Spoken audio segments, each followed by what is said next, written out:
Buenas tardes. Bueno, ahora voy a tratar de compartir con ustedes la unidad 2, la misión salvífica de Jesús, Hijo de Dios.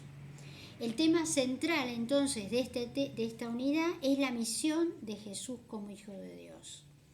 El Padre Luis va a tomar tres aspectos, tres ítems, digamos. El primero es la reflexión sobre el Hijo de Dios encarnado. El segundo va a tratar de esclarecer en la visibilidad de Jesús de Nazaret la revelación divina. Y el tercer y último punto va a ser la misión de Jesús según el Concilio Vaticano II. Tomamos entonces el primer ítem que él toma, que es Jesús de Nazaret, misionero encarnado del Padre.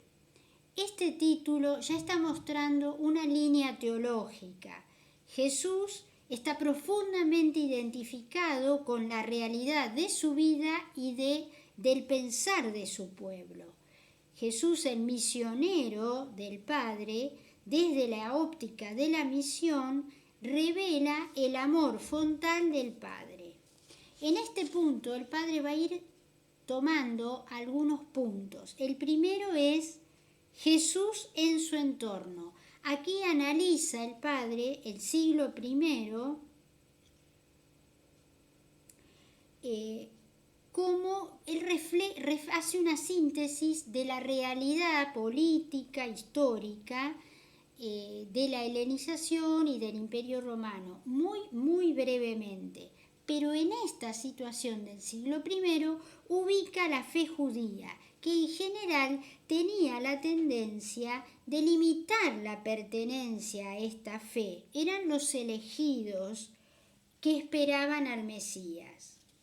No es una fe, la judía, que hace proselitismo. Especialmente, lo más radical en esto eran los esenios.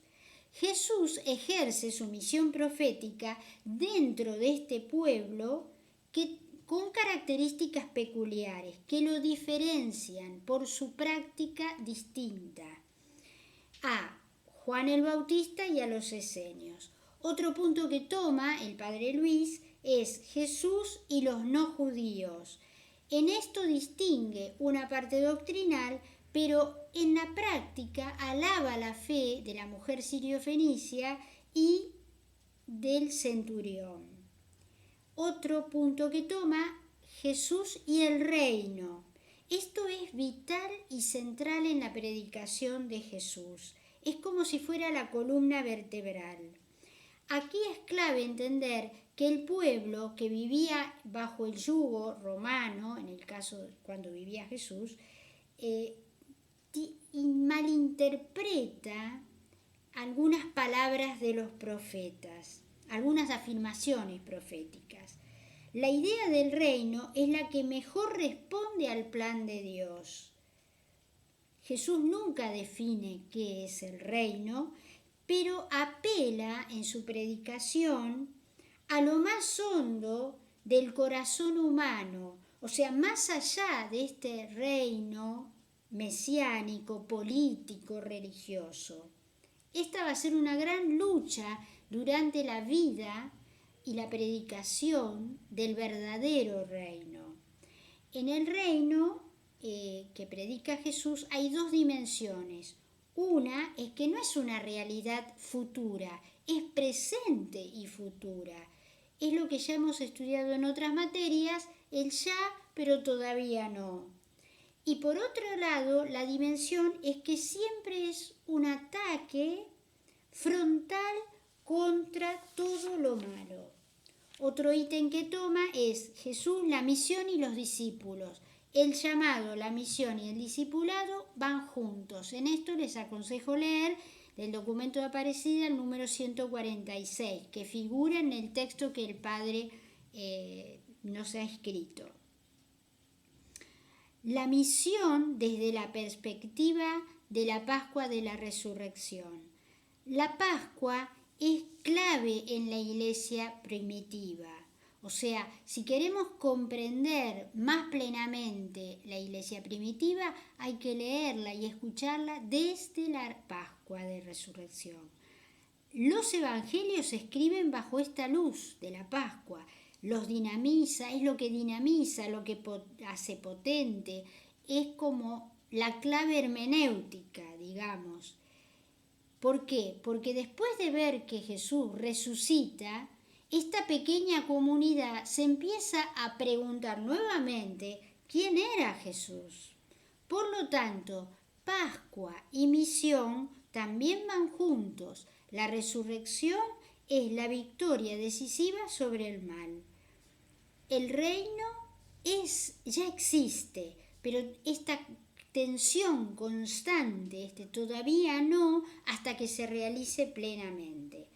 La Pascua está unida a la misión y también al don del Espíritu, que es lo que va a darle seguridad a esta primera comunidad. El otro punto que toma el Padre es que Jesús se revela como Hijo de Dios. O sea, esta naturaleza de filiación divina de Jesús. Jesús manifiesta al Padre, pero también se manifiesta como Hijo.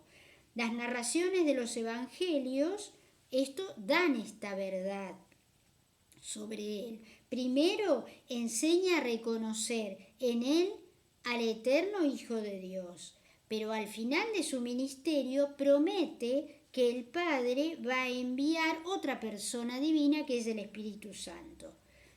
El Padre Luis, en el texto, nos va a hablar del Antiguo Testamento, esta faceta del Hijo de Dios. Él va a ir nombrando distintas partes del Antiguo Testamento en donde trabajan y nombran este Hijo de Dios.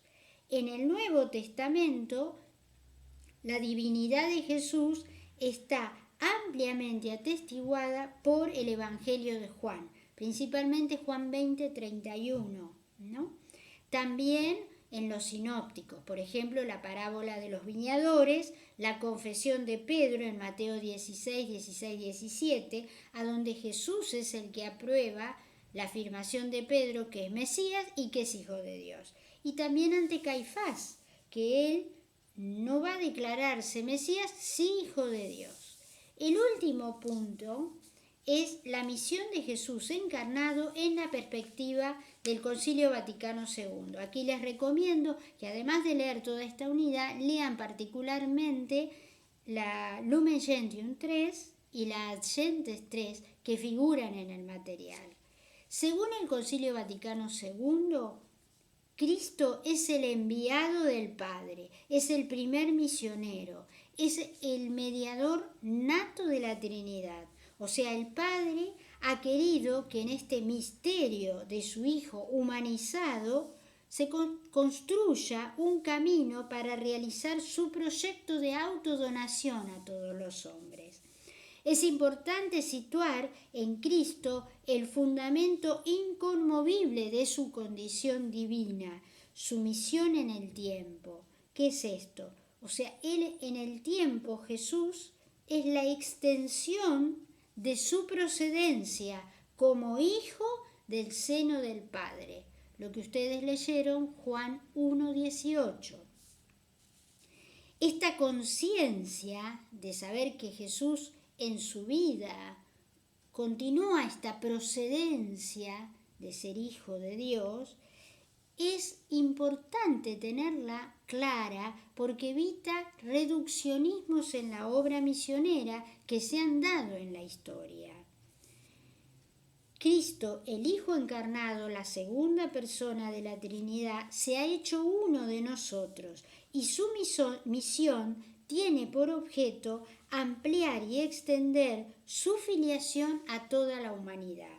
Colosenses 2:9 y Ad Gentes 3 indican esta comunicación plena y total en cuanto Hijo encarnado. Justamente esto es lo que otorga la dimensión humana en ella y a través de ella a todas las personas. Por esto es único y verdadero mediador Jesús. Hasta aquí es lo que les puedo más o menos narrar, explicar. es fundamental la lectura de esta unidad y la actividad que van a tener, que después la desarrollaré en las orientaciones. Que tengan una bendecida semana. Buenas tardes.